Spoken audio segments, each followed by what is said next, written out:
Math Tutorial 101, our topic for today is division of rational algebraic expressions. Okay, let's have example number 1.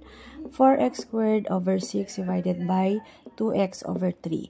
First step, we're going to copy 4x squared. Copy 4x squared over 6. Yung division operation, papalitan natin ng multiplication. So, yung divided by, pilitan natin ng times. Okay? Ang 2x over 3, babalik rin lang po natin. So, magiging 3 over 2x. Okay? Then, we're going to multiply. 4x squared times 3 is equal to, unahin natin i-multiply si numerical coefficient. 4 times 3 is equal to 12. Then, just copy yung literal coefficient. Okay? Dahil wala namang literal coefficient si 3 dito. Just copy x squared over 6 times 2x is equal to 6 times 2 is equal to 12. Then, just copy x. Then, we're going to simplify 12 divided by 12. That is 1. So, cancel natin.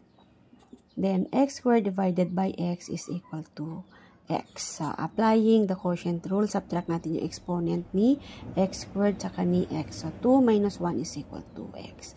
So, 4x squared over 6 divided by 2x over 3 is equal to x.